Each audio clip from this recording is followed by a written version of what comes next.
Tayo isip lang. Ayan, sige po na hallelujah. Sige nga, bigyan naman na natin ang isang mataas na palakpak at malakas na palakpak ang ating Panginoon ng hallelujah. Yes, Lord, tunay nga, Panginoon, na walang kahit sino man ang makakapigil sa amin na magpuri sa iyo, Panginoon. Hallelujah. Yes, Lord. Hallelujah. Amen. Sige, church, no? Sa umagang ito, simulan natin ang ating pagpupuri sa Panginoon sa awitan. Hallelujah. Nanumbalik sa iyong paglingap, dinadalangin ang iyong pagtanggap, hinahanap ang iyong katuwiran, niyayakap ang iyong kalooban. Maghari ka, maghari ka, Panginoong Jesus, maghari ka. Sa buhay ko, sa puso ko, Panginoong Jesus, maghari ka. Yes, Lord, maghari ka, Panginoon. Nanunumbalik sa iyong paglingap, dinadalangin ang iyong pagtanggap, hinahanap ang iyong katuwiran, niyayakap ang iyong kalooban. Maghari ka, maghari ka, Panginoon Jesus, maghari ka. Sa buhay ko, sa puso ko, Panginoon Jesus, maghari ka. Yes, Lord, minsan sa church, maghari ka. Nanunumbalik sa iyong paglingap, dinadalangin ang iyong pagtanggap, hinahanap ang iyong katuwiran, niyayakap ang iyong kalooban. Maghari ka, maghari ka, Panginoong Jesus, maghari ka. Sa buhay ko, sa puso ko, Panginoong Jesus, maghari ka. Yes, Lord, maghari ka, maghari ka, Panginoong Jesus, maghari ka. Sa buhay ko, sa puso ko, Panginoong Jesus, maghari ka. Minsan pa, church, maghari ka. Maghari ka, maghari ka,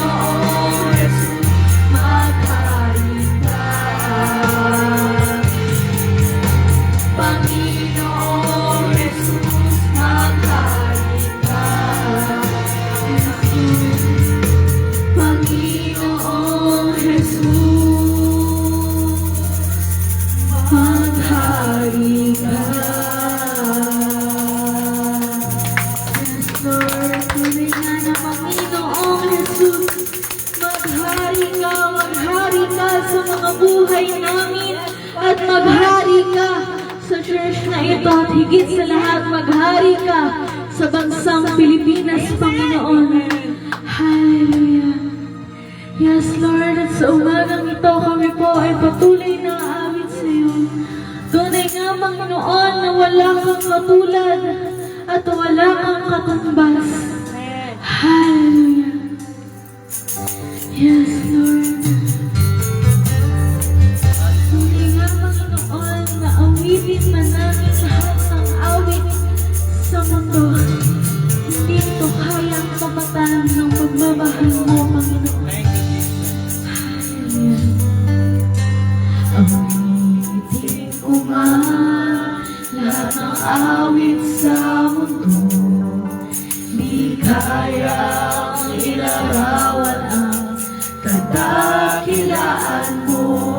Kulang ang lahat ng tula, kulang maging mga salita upang ihayag ang kabutihan mo.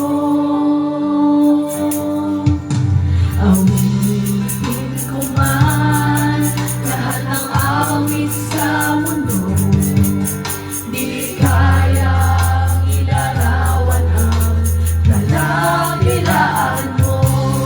Kulang ang lahat ng tula, kulang maging mga salita upang ihayag ang kabutihan mo. Wala kang katulad, wala nang hihigit sa'yo.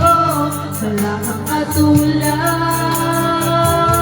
wala nang papantay sa'yo.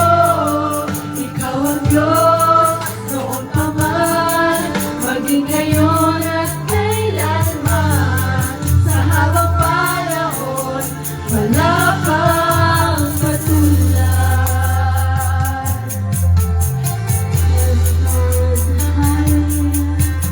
Sige, church, lunis ng paawitin ko man lahat ng awit sa mundo. Awitin ko man lahat ng awit sa mundo, di kayang ilarawan ang kadakilaan mo. Kulang ang lahat ng tula, kulang maging mga salita upang ihayag ang kabutihan mo. Wala kang katulad, wala nang hihigit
bang panahon na wala kang katulad, wala kang katumbas. Hallelujah, yes Lord. Tunay nga Panginoon na maraming salamat po sa iyo. Maraming salamat sa banal na Espiritu at sa iyong habag, Panginoon, sa bawat isa ngayong umaga. Hallelujah. Yes, Lord. Sa umagang ito, Panginoon, tunay nga na patuloy ka naming aawitan. Ang katapatan mo, O Diyos, tunay at dakila. Hallelujah. Hallelujah. Yes, Lord. Sige, church na tayo, mami. Katapatan mo, O Diyos. Katapatan mo, O Diyos, tunay at dakila. Ang pag-ibig mo'y wagas at walang kapantay sa aming puso, sa aming buhay. Papurit pagsambay iaalay.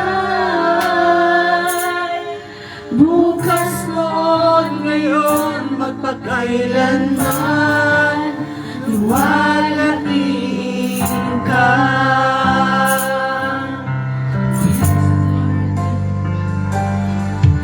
Katapatan mo, O Diyos, tunay at dakila. Ang pag-ibig mo'y wagas at walang kapantay sa aming puso, sa aming buhay. Papunit pagsambay iaalay. Bukas noon ngayon magpakailanman, luwalhatiin ka. Minsan sa church, katapatan mo, O Diyos. Katapatan mo, O Diyos, tunay at dakila. Ang pag-ibig mo'y wagas at walang kapantay sa aming puso, sa aming buhay. Papunit pagsambay iaalay. Bukas noon ngayon magpakailanman, luwalhatiin ka.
Napakabuti mo sa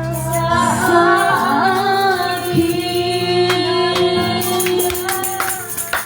Yes, Lord, tunay nga, Panginoon, nakaibuti mo sa amin, Lord. Hallelujah. Maraming salamat, Panginoon. Sige, church, na patuloy natin palakpakan ang ating Panginoon. Tunay nga na maraming salamat sa iyo, O Diyos. Ibinabalik na po namin sa iyong pinakamataas sa papuri, pagsamba at pasasalamat. Ang lahat ng anak ng Diyos ay magsabi ng Amen. Hallelujah. Yes, Lord. Hallelujah. Salamat sa Diyos. Commercial lang po. Inuman po kami pag-wait. Na-bless ba kayo kanina? Amen. Amen. So, ayaw natin magkaroon ng tinatawag na vacant time. So, kailangan natin magpasalamat sa Lord. Panginoon Diyos, nagpapasalamat po kami. At ikaw ay kumilos. Amen. Sa panggugulo ng kaaway sa mga bahay ng mga miyembro ng church na ito. Itinataas namin ang iyong pangalan, Jesus. Dahil sa iyong pangalan, Lord, ino-glorify ka namin, takot na takot ang demonyo. Ayaw ng demonyo na marinig na pinupuri ka namin. Ama, be glorified. Abba, Father, be glorified. Let your Holy Spirit move in our midst. Kanina kapag gumagalaw, simula nag-pray kami. Kanina ang gumalaw ang kaaway.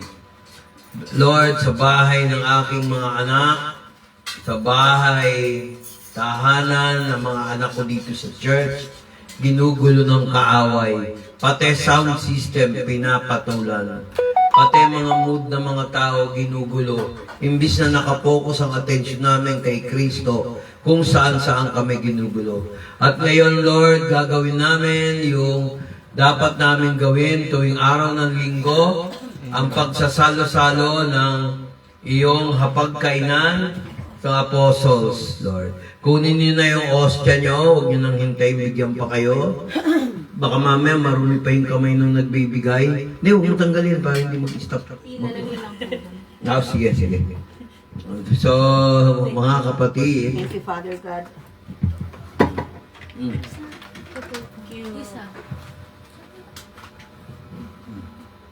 So mga kapatid, si Kristo nung gabing yon, Lord, nung nagkaroon sila ng communion, sinabi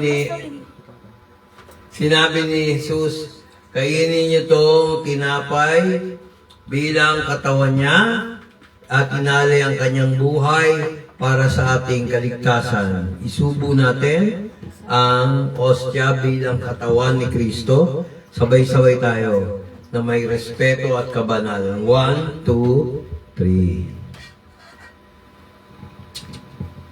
Pagkatapos sila kumain, kinuha ni Kristo ang saro at sinabi, ito ang dugo ng bagong tipan. Gawin ninyo ito tuwing kayo'y nagsisikain upang maalala niyo ako. Gawin niyo ito hanggang sa aking pagbabalik. 1, 2, 3. Ayan. Ben, ito yung anak. Thank you. Ngayon, tapos na tayo sa communion. Tawagin natin ang ating worship leader, si Ian.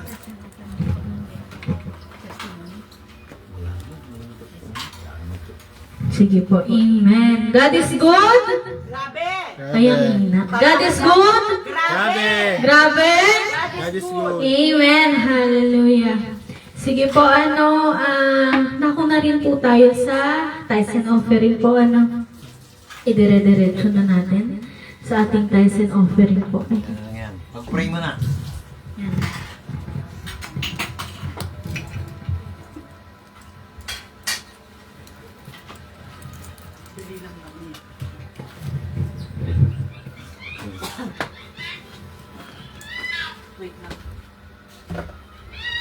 Father God, i-bless mo lahat ng inaalay dito. Gawin mong katanggap-tanggap. Ang sino magbigay, siya rin ang bibigyan. Sa pangalan ni Jesus. Gawin mo itong katanggap-tanggap para sa iyong gawain. In Jesus Christ's name. Amen. Amen. Hallelujah. Sige nga, palakpakan nga muna natin muli ang ating Panginoon. Ano? Hallelujah. Muli nga na maraming salamat po sa Panginoon. Ano? Amen. Sige po, hindi na rin natin patatagalin. Tayo po ay dumako na sa pinaka-importanting parte ng ating gawain. Ang pagbibigay po ng Word of God na pumunahan ni Pastor Vic. Pastor Vic, pasok. Amen. Oo, okay na yun. Huwag na natin pasakitin yung ulo natin. Iya. Talagang ganyan ang mga worship leader concern kung ano ang dating. Totoo yan. Hindi lang ang pastor. Kahit kayo. Pagka may concern kayo rito, ibig sabihin, mahal niyo si Jesus. Kasi kung pag-uusapan natin yung ano. Ngayon, ang pag-uusapan natin ang pagpe-pray. Na minsan, sa mga post ko, ang pinag-usapan natin yung urgency of prayer. Madalas, ang isa sa problema ng tao ay ang pagpe-pray. Alam niyo kung bakit ko sinabi yun. Ilang oras kayo nakikipag-usap sa Diyos, sa simula na nakahiga kayo, bubuksan niyo ang mata niyo. O ang inuuna nyo, magpiprito muna ako ng pagkain. Cellphone agad, Pastor. Di ba? O kaya pagising mo, nakakita mo yung kapitbahay mo, nakabusangot ang mukha, doon ka kagad nakafocus. Di ba? Ang pinakamagandang way ay ano tingin nyo? Mag-pray. Pagkagising, bago matulog, mag-pray. Aray. Si Jesus Christ, nung nagturo ng Lord's Prayer, ganito ang pagkasabi. Matthew chapter 6, verse 9. Hindi naman tinuro ni Jesus Christ na re-recite nyo, Our Father who art in heaven. Hindi ganun. Maraming religious churches ngayon, mga churches, simula pa nung ipinanganak sila, ang itinuturo, recitation, memorization. Basahin mo. Ikaw na mag-mic. Ayoko na mag-mic ha, sa kanya ko na. Sige pa. Sige. Basahin mo yung Matthew chapter 6 verse 9. Tagalog. Magsidalangin nga kayo ng ganito. Ama namin na nasa langit ka, sambahin nawa ang pangalan mo. Ang maraming hindi nakakaalam, first thing, pagka nakahiga ka pa, bubuksan mo yung mata mo, huwag ka agad tumayo. Kausapin mo ang Diyos. Ay, naray yan ha. Di ba pag nakahiga ka, saan nakataas yung mata? Sa taas. O, mali ba yung sinabi ni Jesus? Ama namin, suma sa langit ka. Mic test, mic test. Malakas ba? Mic test. O, tingnan mo, hindi ko na kailangan ng mic. Sariling Kaya mga kapatid, ayan o, ganito, magsidalangin nga kayo. After this manner. Ganito ang style ng pagpe-pray. Mga kapatid, mga taga-subaybay, hindi ibig sabihin pag sumisigaw ako. Kasi medyo bingi ako. Kaya lang, mas gusto ko na ito para mabingi yung mga demonyo. Ang espiritu magising. Takot ang demonyo sa maingay. Kaya yung mga tao ayaw ng maingay, yun ang mga may sakit sa puso, madaling mamatay. Tingnan mo ako, mahilig ako sa ingay, hindi ako namamatay. May nagmamahal sa akin, andyan si Michael, si Mase, si Iya, si Isa. Oh, ang dami nagmamahal sa akin, asawa ko, mga anak ko, bayaw ko. Oh, sila ano, Ito, si Jubel. Now you see me, now you don't. Si Julia. Si Juanita, lost in command. Ayusin mo, nagulat, pero nagulat ako sa Kaya magugulat kayo mga kapatid. Kung pwede lang magkaroon ng microphone sa lalamunan na may loudspeaker, gagawin ko.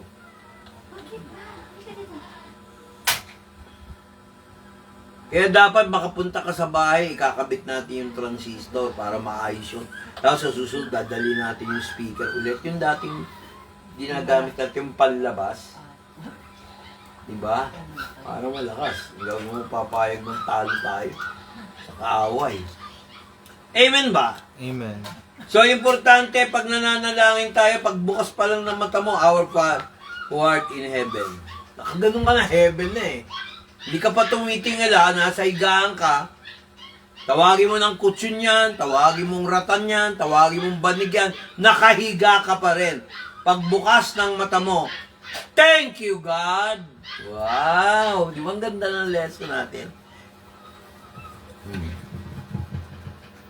Ngayon, itong Matthew 6, verse 9 to 13, tinuturoan pa lang ni Jesus Christ yung mga baby Christian.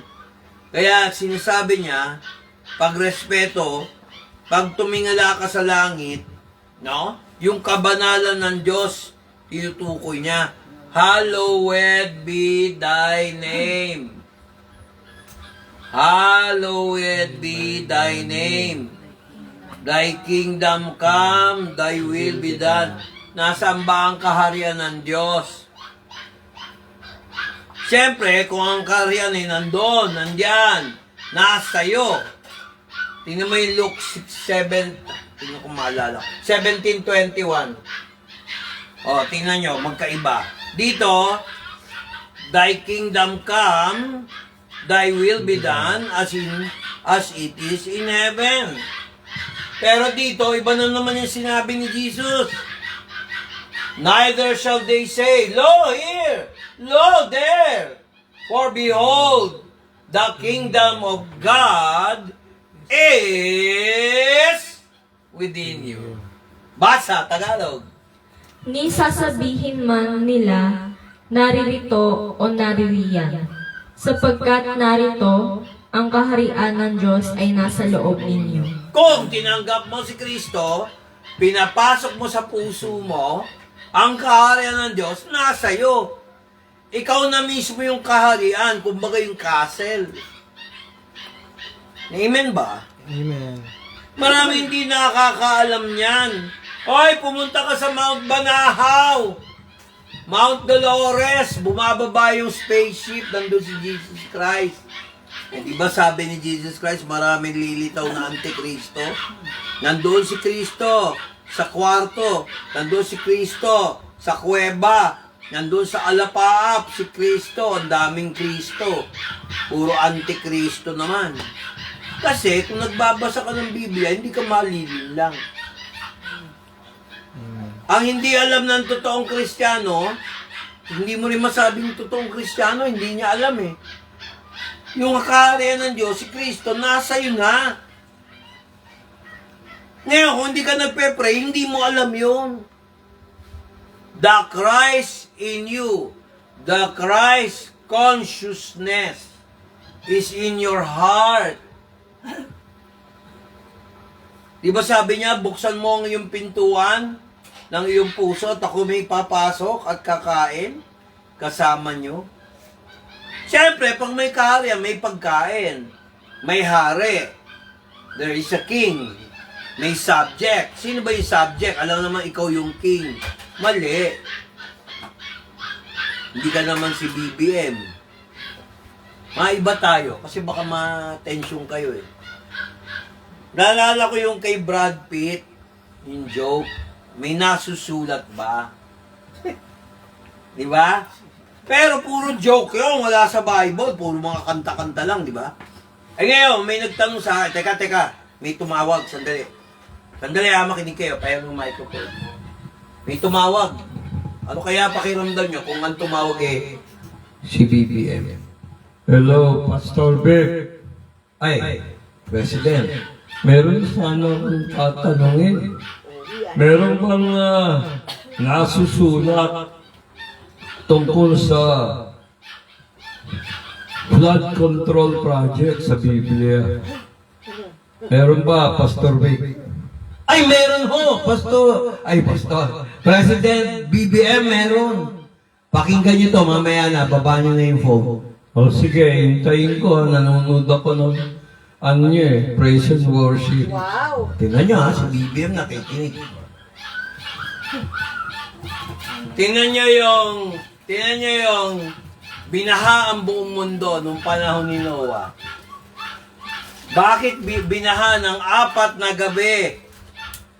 4 na araw, 4 na pong araw at 4 na pong gabi. Binaha ang daigdig. Noong panahon ni Noah, pinagawan siya ng Ark of the Covenant. Tingnan mo ang Genesis, buti naalala ko, Genesis chapter 6, kapatid. Pakibasa nga. O, makinig kayo. Meron ba nasusulat tungkol sa flood control? Sa Biblia, meron.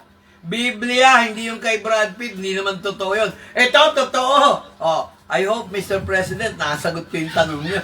Kaya, tingnan nyo. Bakit nagkaroon ng... Makinig ka naman, daldal ka ng daldal eh. Ang dami kasi pwedeng tumawag. Bakit Flood pa control. siya? Wala ka din magagawa, Presidente yun eh. May nagre-reklamo yata sa'yo. Someone is complaining. Is it Delia, your wife? Oh, paano nyo kilala yung asawa? Kasi parang kumukontra pa. Para anuhin ko na kaya sa ICC yan. Ingay mo kasi din eh. Ayan. Genesis chapter 6, verse 11. Tagalog. At sumama ang lupa sa harap ng Diyos. At ang lupa ay napuno ng karahasan. Nakita nyo? Baha yan ha. At ang mundo ay napuno ng violence. No? Pero tingnan mo yung English, kung hindi ako mali. Nasa Biblia, yung flood control. Sige, basahin mo. The earth was also corrupt before God. Corrupt! Di ba nasa Biblia? Flood control project, corruption. The earth was corrupt. Kaya umulan ng 40 days and 40 nights na susulat. Amen ba? Verse 9. Verse 9. Tingnan mo, panahon ni Noah yan. Tama, mali. Naniwala na kayo. I hope na sagot ko yung tanong nyo. His Excellency, BBM. Salamat, Vic. At ako'y natutuwa. At nakita ko yung nasusulat sa Biblia. Magpapautang na naman. Sa Biblia. Amen? Sa mga kapatid, naintindihan niyo ba ako? Sino may sabing ako si Brad Pitt? Hindi ako si Brad Pitt, si Pastor Vic ako. Ako pa ang tinawagan ni BBM. Tingnan nyo. Narinig nyo, di ba? Alam niyo na ho ba? Naintindihan niyo ho ba kung nanonood kayo? Vic, naintindihan ko. Naintindihan lang niya, Di ba? Huwag niyo na patawag si Attorney Mabitag. Ay, Matibag. Wala naman siyang kinalalaman sa flood control project, na? Okay ba yung natin? Hindi. Ikaw hindi. Use your nose. Use your mind, not your nose.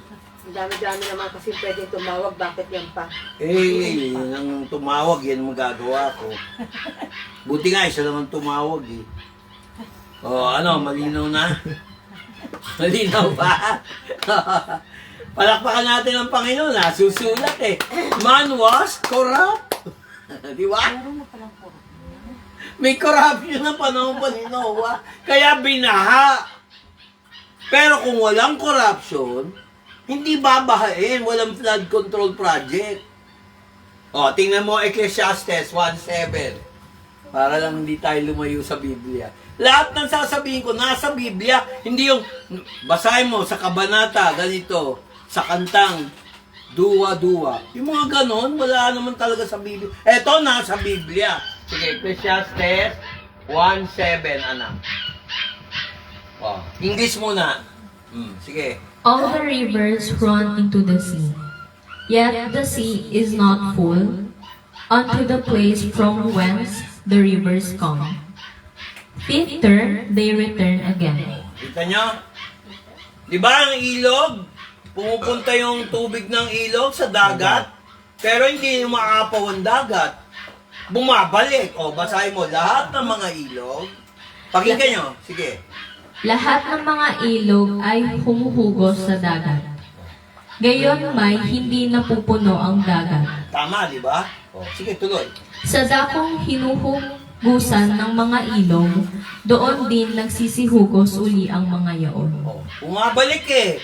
Bakit ang lahat ng tubig ng ilog pumupunta sa dagat, hindi umaapaw? Pero nung nagkaroon ng flood project, hindi naman ilog, umaapaw. Kasi man was corrupt. O, nasusulat.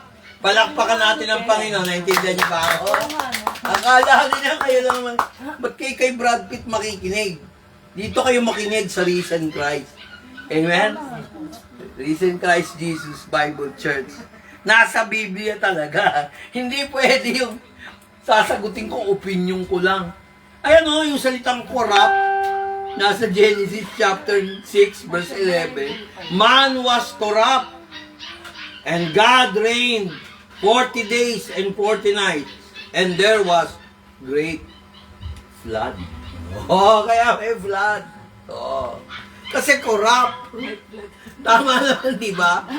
Ngayon, pagka matigas ang ulo, tapos ikukulong, ang tawag doon, high blood.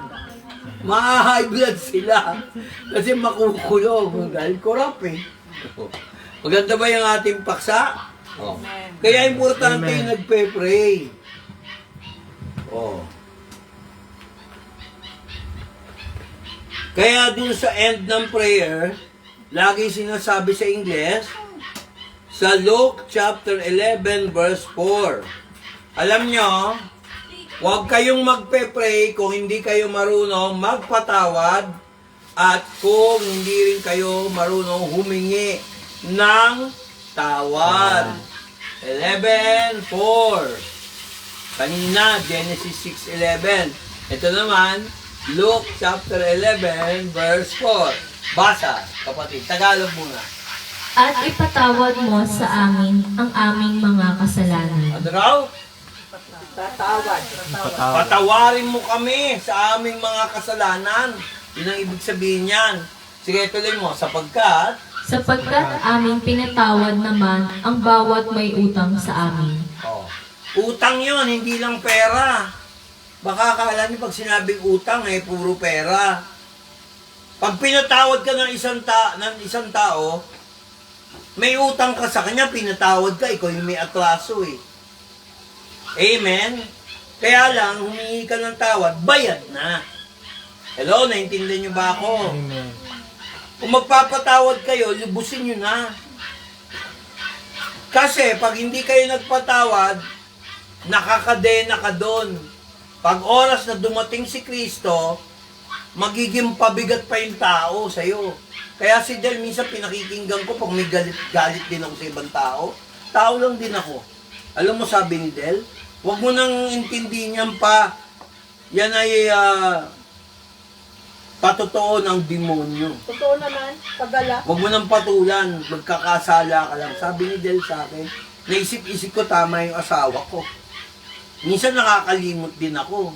Tao lang eh. Oo, pati yung miss ko rin nakakalimot na hindi niya man siyang ginagamit yung brain niya, ang ginagamit niya yung... Diba? O, wala akong sinabi Salamat.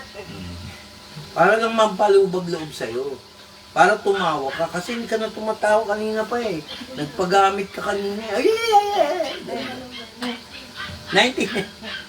Naintindihan niyo ba? May natutunan ba tayo? Amen. Amen. Kaya, sa end, doon sa verse 4, forgive us our sins as we forgive those who sin against us. Pansinin nyo, sa huli yan. Papansin nyo, sa Luke chapter 11, nasa huli, verse 4, verse 2 to 4. Tingnan nyo, ano yung umpisa? Oh. Pray, our Father who art in heaven, hallowed be thy name, thy kingdom. Pagdating doon sa 3, give us today our daily need. Mga pangangailangan, give us today our daily bread. Ano ba yung bread? Nung panahon ng 1970s, pera. Bigyan mo nga ako ng bread. Di ba nung araw? Oh. Bread, pera. Hindi ka makakain kung wala kang pera. No? Tapos sabi rito, verse 4, ito ang pinaka-importante. Bakit? Ito tanong ko ha. Bakit nilagay dito sa verse 4 yan? Forgive us our sins as we forgive everyone that is indebted to us. Alam nyo ba't ginamit utang? Kasi noong mga panahon ni Jesus Christ, problema na yan kahit ngayon. Pinag-uusapan nila yung pera, pinag-uusapan nila yung utang na loob, utang na labas, yung mga ganon.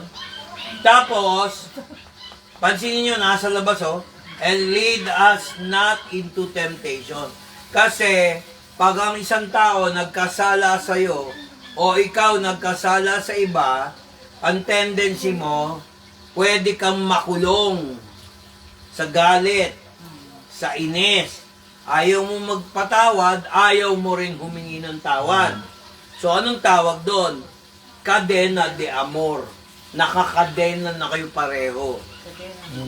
Yung galit sa'yo at ikaw, walang problema doon sa taong humingi ng tawad. Ang problema, yung taong hininga mo ng tawad, hindi ka pinatawad. Pagka ganun ang case, hindi mo nakasalanan yun. Siya na magdadala nun. Ganon din yung taong, alam mo nang ikaw may kasalanan, ayaw mo humingi ng tawad, ganon din yun. Kaya sabi niya rito sa last sentence, and lead us not into temptation. But, naka-online pa ba yan? Deliver us from evil. At ipatawad mo, tingin yung last sentence, at wag mo kaming ihatid sa tukso. Ang number 1 tukso, pag nagpe-pray ka, alam nyo kung ano? Yung humingi ng tawad at magpatawad. Hanggang doon lang ang lesson natin. Tanong ko sa inyo, pag tayo ba ay nagpe-pray, marunong ba tayo magpatawad? O paano yun, Pastor? Marunong din ba tayong humingi ng tawad? Pastor, paano pag humingi ka ng tawad sa isang, nagsorry ka na sa isang tao, and then hindi naman niya, Nakinig ka ba kanina? Sabi ko, sila na may problema noon. Okay. Hindi ka nakikinig eh. Ginagamit. Gamitin mo yung brain mo. Wag yung... Not your nose. Na, sa bagay, mas maraming alam yan si Del sa akin sa ibang bagay. Mommy knows best. Eh. Mommy knows best. Ate knows best. Ayan ha, may second emotion. Oh, meron pa ba mag-a-amend? May mag-a-amend ba ng batas natin? Sige na, tama na yan. Hindi kasi nakikinig eh, hindi ginagamit yung ano eh. Sentido ko. Biro lang namin. So, nag-gets yun? Hindi, okay lang yung nagtanong. Kahit na naulit. So, may natutunan ba tayo ngayon? Kaya bago ka pumunta sa Diyos, umpisa mo yung Our Father, di ba sabi? Ang kausap mo dapat ang Ama. Hinagalang mo yung posisyon niya bilang Ama sa langit. Wala nang deserving para tawaging Ama sa langit kung hindi ang Diyos, the Creator of heaven and earth. Kaya may sinabi rito and deliver us from evil. Ilayo mo kami mula sa kasamaan. Bakit? Kasi sabi lang eh, matuto kang humingi ng tawad, matuto ka rin magpatawad. Pag hindi ka nagpatawad, pero ito, caution ha, may mga tao, pag humingi ka ng tawad, umaabuso. Huwag niyong gayahin yun. Yun yung sinasabi ko kanina. Hindi yun ang sinabi. Ang sinabi mo, Pag humingi ka ng tawad, tapos hindi ka pinatawad. Pag mga gaganon, lumaki na ulo nun, tusukin mo yung ulo para... Parang balloon. May hangin. Yun yung mga taong masyadong malaki ang ulo. Ang hindi nila alam, sila rin, hindi rin pinatawad ng Diyos. Alam niyo ang mabigat dito pag hindi ka pinatawad ng Diyos. Kaya minsan magtataka kayo, ba't sunod-sunod yung malas? Yung para bang minamalas ka, yung lahat bad day. Alam niyo kung bakit? Meron kang hindi na confess sa Lord. Totoo. Hindi ka titigilan ng demonyo, iiritasyon. Kunyari, ang kasalanan mo, hindi ka nag-church tuwing Sunday. Ang dami mong katwiran, yan. Isa yan sa mga loopholes. Totoo. Babalik-balikin ka ng demonyo, lagi kang irritable. Kahit anong pag-pray ng pastor nyo, kung ikaw mismo, hindi ka nagbibigay ng halaga sa praise and worship, Wala. useless din. Kasi meron tayong tinatawag na choice. Meron tayong tinatawag na free will. Real. Kaya mga kapatid, at least nagsasabi ako ng diretso, hindi puro sugar coating. Puro latik na lang ang kinukwento ko para lang sumarap ng tinapay. Puro latik. Salt coating na lang. No? Ayan yan ang sugar coat. Salt coat. Adi nagkasakit ka naman sa bato. Mali ka naman. Isa ka rin eh. You're not using your brain. Oh my God. Di ba mabagong brand niyo yung brain mo? Slightly used. Medyo, i-tune mo nga yan, i-tune mo. Buti hindi nagalit si Michael. Hindi ka nagpapa-tune up. Marunong mag-tune up si Michael ng makina. Siguro pati brain, CPU, i-re-retune ka. IP, ano mo yan? IP config ba yun? Flash? DNS? L? I-flash mo nga para maayos. Nawawala sa tuning din. Pareho kayong magkapatid eh. Hindi yaw. Joke lang. So mga kapatid, pag-isipan natin, ano ang unang kasalanan natin? Pagbukas ng mata, pinakausap ba natin ang Diyos? Hindi. Cellphone agad ang Do we enjoy talking with God? Or we only enjoy when we need something? Yun lang. Kasi minsan yun ang diferensya eh. Paano ka papakinggan ng Diyos? Eh siya, hindi mo pinapakinggan. Pag sinabi ng Holy Spirit, Hoy, lambing naman, kausapin niyo ako. Ay, ayoko, Holy Spirit. Masyado ka namang KSP, oh. Kulang sa pansin. Yung pala, hindi kulang sa pansin. Kulang sa Panginoon. Hindi mo alam, peligro. Ano ba ibig sabihin ng KSP? Pag kulang sa Panginoon, kulang dahil sa peligro, spiritual mo. May natutunan ba tayo? Amen. Amen. Enjoy talking to God. Hindi mo naman kailangan lakasan yung boses mo, marinig ay si ba kausap no, parang sinto-sinto. Hindi naman ganun. Di ba may ganun? Ako ba't nagsasalita mo? Tapos tatawa, mag-isa lang. Oh. Anong tawag mo? Kleng-kleng. May dial. Noong panahon ko, sa PLDT, ang tawag namin, oy, may dial tone yung utak niya, huwag niyo salubungin galit niya. Tingnan niyo, nakahalumbaba. Yung tagal, Benny ba? Iwa, kita niyo. Kaya pag kayo, unahin niyo si Lord para lagi kayong good mood. Yes. Amen. Pero kung inuuna niyo yung sarili niyo lang, tapos lalapit kayo sa Diyos, Puro na lang galit, puro na lang topak. o kaya puro na lang yung well-off lang ang buhay, may iisip lang si Jesus pag may kailangan. Yun lang. Mali. Kayo ba, pagka umaalis ng bahay, kunyari may sasakyan, ano yung tugtog nyo? Ang tugtog nyo ba yung, turn me loose on your... Mali na naman, turn you loose, paghihiwalay na yun eh. Please release me, let me go. Ano ba naman yung pala, yung blessing na nire-release mo, iiwanan ka na. Hindi ko man nakita yung, patugtugin ko nga to kahit pamponeraria, lead me Lord, lead me by the hand and let go. Walang ganun eh. Ay, nakakaya sa barkada ko. Ba't ako magpapaturo? Baka sabihin nila, lumagpas ako ng langit. Ba't mo iisipin yung sinasabi ng iba? Isipin mo yung sasabihin ng Diyos sa'yo. Ang dami dyan eh. Ay, kasi nadyahe, hindi in eh. Ay, jahe, hindi ako welcome sa barkada. Bakit? Madadala ka ba nila sa langit? Paano kung dumating ka agad si Jesus Christ? Tanungin, sino ba rito sa Bacolod ang nagbubukas ng Biblia sa biglang punta ko? Masya, ikaw, tinignan mo ba yung salita ko? Kailan ka nagbasa ng Biblia? Tatanungin ka. Wala akong maalala eh. Ay, mali pala, wrong attendant. Pwede niyo sabihin yun. Nasaan ba yung unggoy niyong pastor? Ba't hindi tinuturo yung magbasa kayo ng Biblia? Oh, pati kami sisisihin dahil sa kapalpakan niyo. Oh. Oh, Jubel, ano ba yung binabasa mo? Nandito na ako, sabi ni Jesus. Patingin nga, ay Lord, Bible, pagtingin Facebook, oh. Tapos naka-selfie. Ako, tanungin ako ni Lord, Bek, ano ginagawa mo sa Biblia? Sinusolo mo ba? Ay Lord, nagpo-post ako sa Facebook. O, tingnan ko nga yung mga miyembro mo.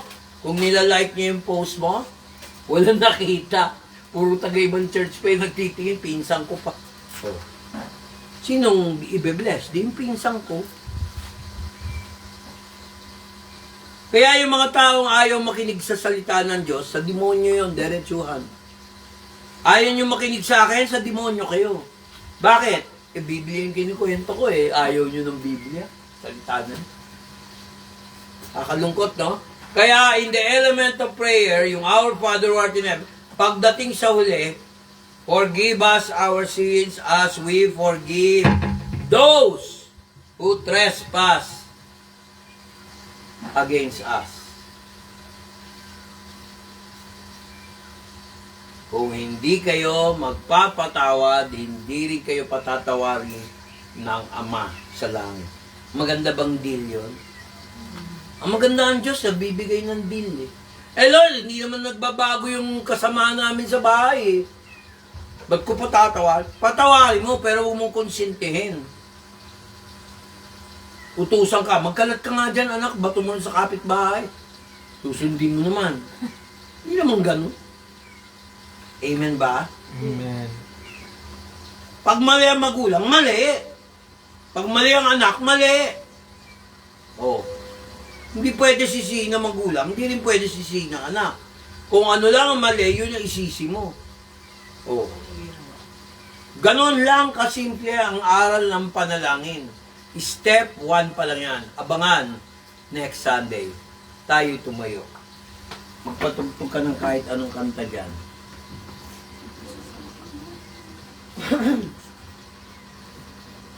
Father God, maraming salamat sa paalala mo. Yes, Father God. Na kami, paggising pa lang, lagyan mo ng kagalakan or joy ang aming mga puso para pakinggan ka, God.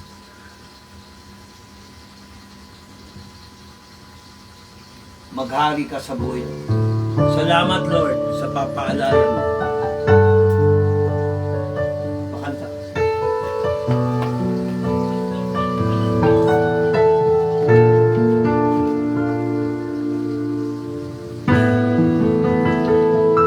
Jesus, salamat. O Diyos, salamat. Nananatili kang tapat, ibinigay mo ang lahat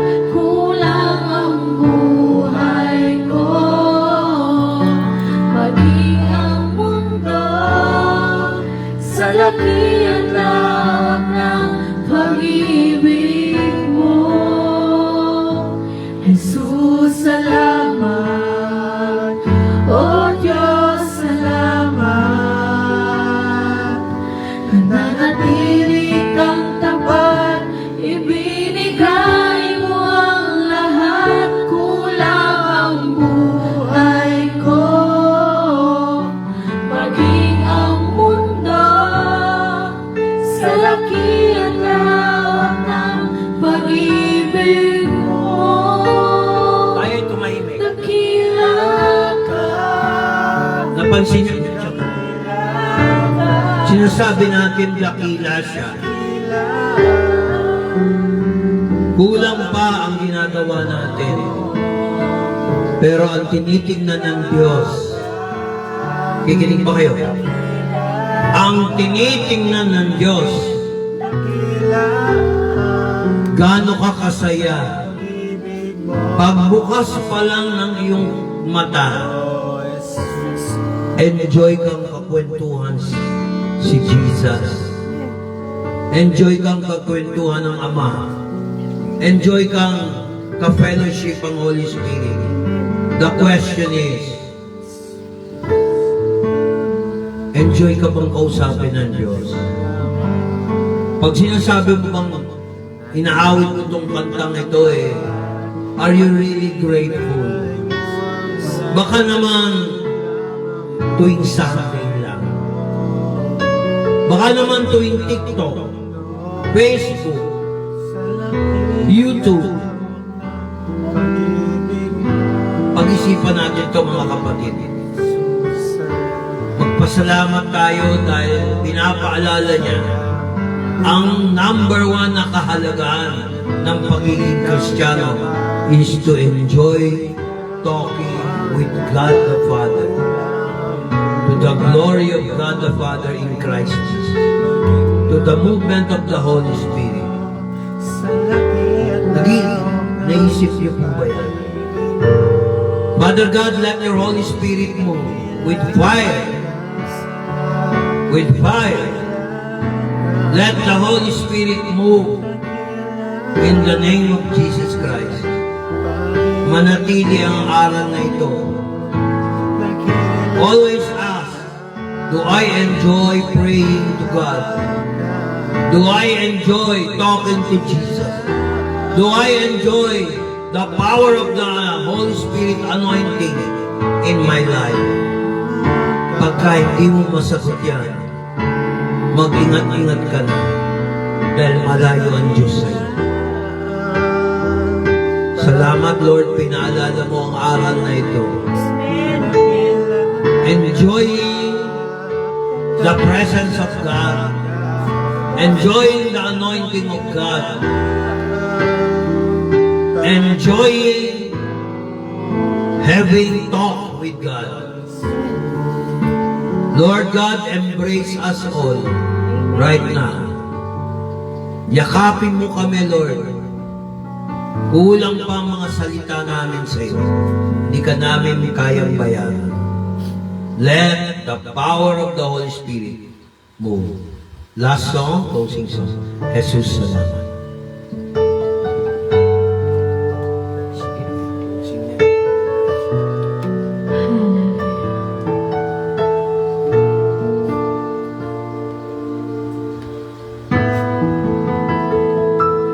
Jesus, salamat.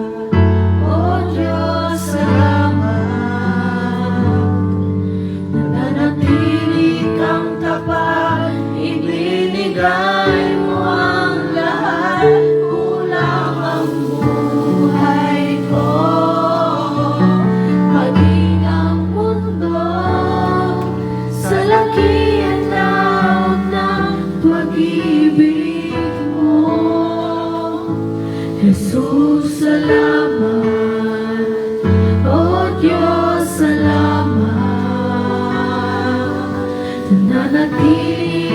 tapat, ibinigay mo ang lahat. Kulang ang buhay ko,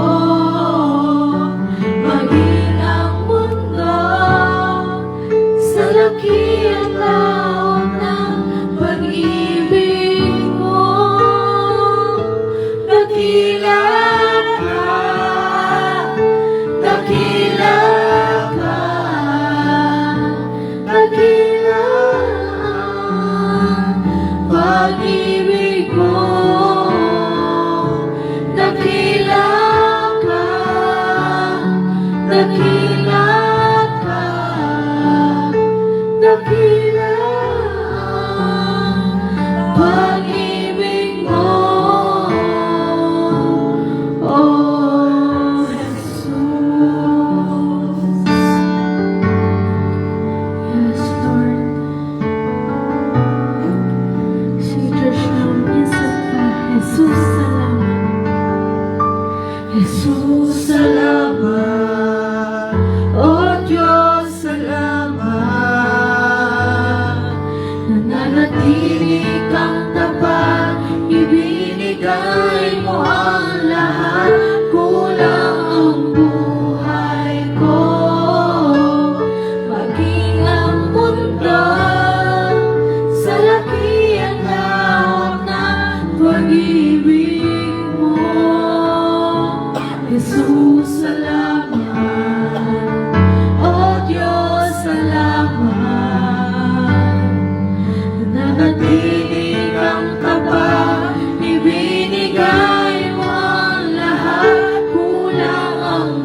ikaw po ang aming pinupuri at ikaw po ang aming sinasamba. Binabalik na po namin sa iyong pinakamataas na papuri, pagsamba at pasasalamat ang lahat ng anak ng Diyos ay magsabi ng Amen. Hallelujah. Thank you, Lord. Amen. Sige po, dito na po nagtatapos no ang ating gawain. Tunay nga na maraming salamat sa Panginoon po. Amen. Bye-bye everyone.